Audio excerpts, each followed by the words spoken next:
Okey, Assalamualaikum. Nama saya Amir Iqbal daripada Honggak Studios. Sebelum aku cerita lebih lanjut, tolong like, tolong subscribe, share dulu.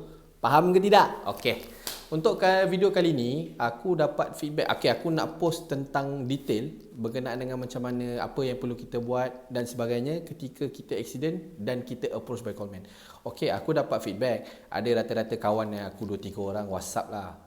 Nak minta aku explain lebih lanjut tentang callman, longkai dan sebagainya ni. Apa tindakan yang perlu kita buat ketika accident dan macam mana kita nak attend dia ataupun kita, daripada segi macam mana dia approach tu, apa perlu kita buat. Okay, sorry lah bahasa kalut sikit sebab tak ada teks, spontan kan macam ni lah. Alright, okay. Katakanlah dalam satu situasi tu kita terlibat dalam kemalangan. Okay, anda perlu faham disclaimer, tolong jangan salah erti apa saya cakap. Tak semua callman itu jahat, tak semua callman itu tak betul. Ada callman yang betul-betul buat kerja. So, tolong jangan salah tafsir apa saya cakap. Okay, clear Okay, macam ni.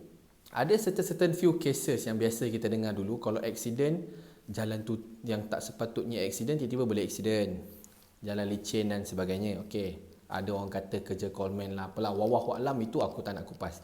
Tapi sekarang ni aku nak share dekat korang, orang kata cara-cara yang suitable, cara-cara yang sesuai bila kita berkomunikasi dengan rakan-rakan daripada kalangan callman ni. Okey, dia macam ni. Bila kita accident, kita akan di-approach oleh callman, longkai yang biasanya naik kereta ni, dia akan approach kita.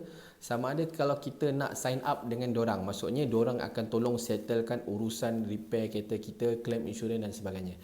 Biasanya dekat name card dorang akan tulis claim advisor. Dorang yang akan menasihatkan kita daripada segi macam mana kita nak claim insurans kita melalui kereta dan sebagainya. Okey.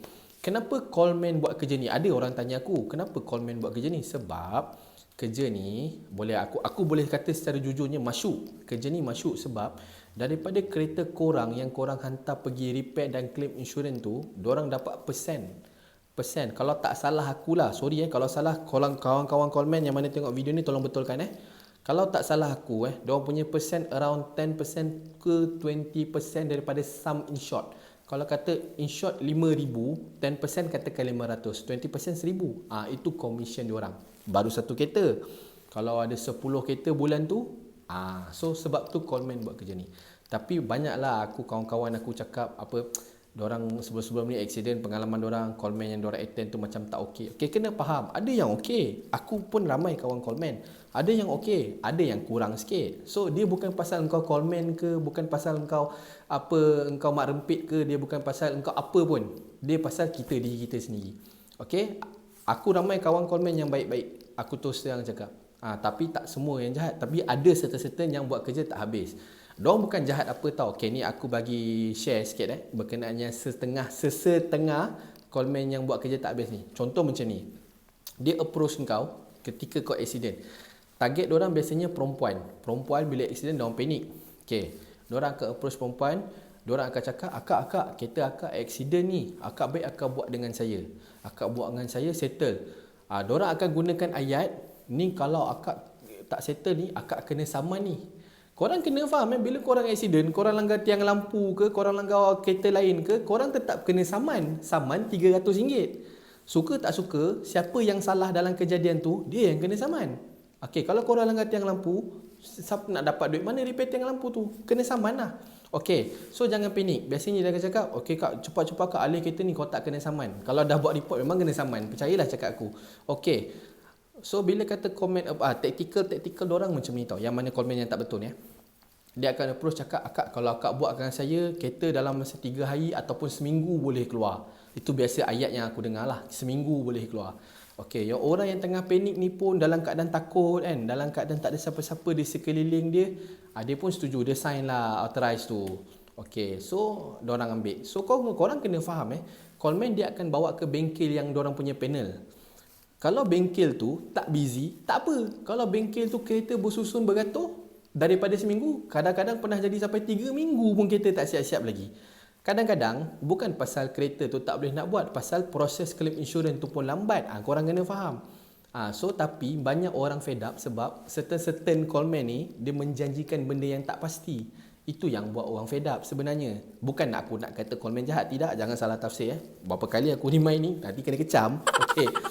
So bila dah janji 3 hari siap, so bila seminggu siap tapi tak siap, orang fed up lah. Kadang-kadang sampai kat bengkel ni, kadang-kadang kata boleh buat tapi tak boleh buat. Kadang-kadang kita rasa patut kita hantar dekat bengkel yang kita trusted. Sebab tu aku cakap macam video sebelum ni, ianya adalah pilihan kita untuk kita nak call insurans kita sendiri ataupun kita nak pakai callman. Okey, satu benda yang korang kena tahu, aku selit sikit Kalau kereta kita insurans hidup, noted hidup, kita boleh panggil callman insurans towing insurans free.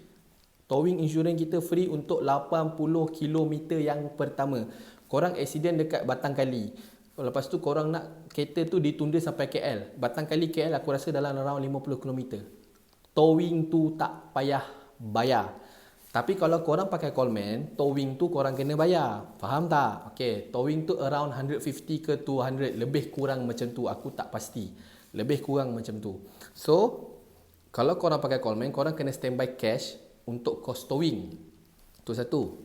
Lepas tu, kalau orang kata kenapa callman bermasalah dan sebagainya, sebab diorang kejar case. Korang kena faham, diorang kejar kereta-kereta accident. Senang cerita lah, kecuaian pemandu ni rezeki callman. So diorang akan cari kereta-kereta accident. Lepas tu diorang akan approach sama ada korang ambil tak ambil. Tapi ada certain cases Ni aku share pengalaman aku sendiri Pengalaman aku sendiri, kakak aku sendiri accident. Okay, kakak aku sendiri accident dekat area Maluri dekat area Maluri. So bila mana ada callman to approach, kita orang tak nak, kita orang akak aku try to orang kata stall lah, bagi lambat sampai aku datang, sampai abang-abang aku datang. So callman tu mendakwa, callman tu mendakwa dia jaga that territory. Maksudnya kawasan tu kalau accident dalam kawasan dia. Korang kena faham, tak ada istilah kawasan-kawasan dan sebagainya. Kalau rezeki callman tu ada, tu rezeki dia. Dia bukan istilah tak apa kawasan ni saya cover, tak. Mana-mana callman kalau dia dah nampak kereta accident, rezeki dia lah. Kalau korang dah setuju sign authorize dengan dia, itu ada rezeki dia. Bukan nak istilah Maluri ke orang ni jaga, Ceras orang ni jaga, Keramat orang ni jaga. Tak ada istilah macam tu. Itu yang kadang-kadang masa akak aku accident tu, kereta dekat Maluri tu accident petang sampai pukul 9 malam, kereta tak dapat bawa lagi kat Balai Polis Jalan Bandar. Sebab mula-mula sepatutnya kita orang ingat nak pakai towing insurans. Kita nak pakai insurans, tapi insurans masa tu jalan jam, lambat gila, towing lambat. So aku ada member aku callman yang aku trusted, aku call callman aku sendiri, member-member aku sendiri. Sudahnya kereta tak dapat nak lepas, sebab dua-dua tim ni berebut kereta sebiji Myvi. Korang bayangkan lah, berebut sebiji Myvi tahun 2008 yang tak berapa sen sangat nak repair tu, hanya kerana diorang claim ini kawasan diorang. Aku tak nak sebut bangsa mana, aku tak nak sebut orang apa. Itu nanti korang cakap aku ni racist ke apa pula. Okay, aku tak nak. Tapi itulah adalah pengalaman aku sendiri Sampai korang tahu tak macam mana settle, akak aku tak dapat nak pergi balai sebab kereta dekat situ lagi. So sudahnya polis yang datang tanya, okay, mana owner kereta, siapa yang accident, mana kereta. Okay, sekarang korang punya towing yang mana satu, dah ambil jalan. Kalau polis tak datang time tu, aku tak tahulah pukul berapa settle. Diorang dua tim tu berebut sebiji Myvi. Aku dengan tengah runsing, anak-anak buah aku lagi time tu, akak aku dalam keadaan panik. So korang faham Tapi perangai-perangai macam ni tak semua. Bukan semua callman. Ada certain callman yang baik. Berapa kali aku highlight ni.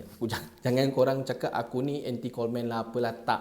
Aku pun pernah ikut beberapa orang kawan aku ikut callman. Cuma aku tak pernah pegang set. Aku ikut-ikut gitulah belajar. Itu saja.